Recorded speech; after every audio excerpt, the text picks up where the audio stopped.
बंधुओं, बहुत बहुत स्वागत है आपका। कहानियाँ सीजन 1 की अगली कहानी। आइए सुनाता हूँ आपको अपनी लिखी एक छोटी सी कहानी। जरूर सुनिएगा आप भी इस कहानी को अंत तक और बताइएगा कैसे लगी आपको मेरी लिखी छोटी सी कहानी। ठीक है, तो आइए शुरू करते हैं इसी बात के साथ इस कहानी को। किसी खास बात का अनुभव होने के लिए उम्र के एक खास दौर से गुजरना भी होता है। जैसे जो बात आप 20 साल की उम्र में समझ ना पाते हो, जैसे ही आप उम्र 50 की अवस्था को पार कर जाते हैं तो आसानी से समझ जाते हैं।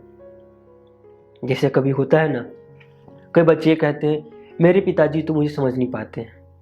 सब समझते हैं वो, बस आपको ऐसा इसलिए लगता है क्योंकि आप एक पिता नहीं हैं। जैसे ही आप भी 20 से 50 की उम्र की अवस्था को पार कर जाएंगे, फिर लगेगा आपको कि नहीं, पिताजी बिल्कुल सही थे और मैं गलत। तो बस यही बात है, किसी खास बात का अनुभव होने के लिए उम्र के एक खास दौर से गुजरना भी होता है। छोटी उम्र में कल्पना से परे करियर का ऊंचाई पर होना कोई आश्चर्य और नई बात नहीं। यश, मान, सम्मान, पद, प्रतिष्ठा एक छोटी सी उम्र में भी शामिल होना कोई आश्चर्य और नई बात नहीं। हाँ, ये आश्चर्य की बात जरूर है। कुछ बोलने से पहले, कदम बढ़ाने से पहले एक अनुभव का होना जरूरी है, जिससे कोई सीख सके, एक उदाहरण हो सके, एक उच्चतम श्रेणी में आपके नाम का जिक्र हो सके।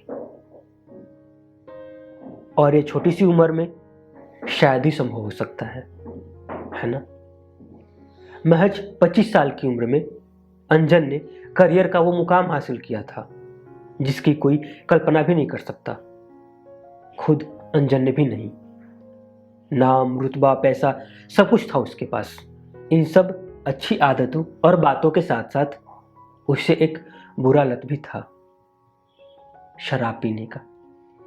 हर 5 साल में एक बार घर पर कुल देवी की पूजा होती और आज सुबह ही अंजन के पिताजी पुरोहित जी से इस विषय पर चर्चा कर रहे थे।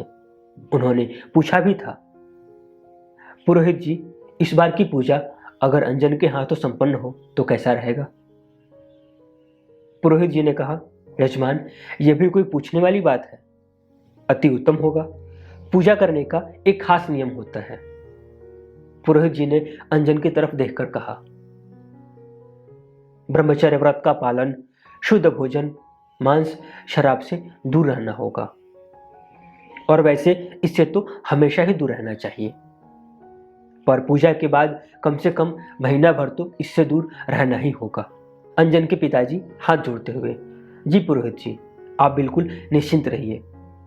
परसों पूजा का मुहूर्त और सामग्री बता दीजिए। इधर अंजन के दिमाग में एक खुराफात चली। पुरोहित जी ने जो पूजा का नियम बताया है वो पूजा के दिन से शुरू होगा ना। पूजा अभी परसों होना है और उसके पास अभी कल तक का समय है।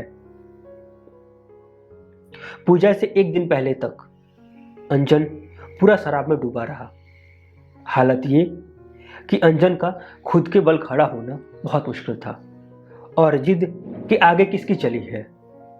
जिद ये कि गाड़ी मैं चलाऊंगा। दोस्तों ने मना भी किया, भाई अभी तू ठीक नहीं है, अभी हमारे साथ ही चल। लेकिन जिद, और फिर क्या, नशे की हालत में गाड़ी चलेगी तो एक्सीडेंट होने से कौन ही रोक सकता है। और कई बार तो एक्सीडेंट ऐसा भी होता है कि चेहरे की पहचान करना भी मुश्किल हो जाता है, जैसे अंजन के साथ हुआ।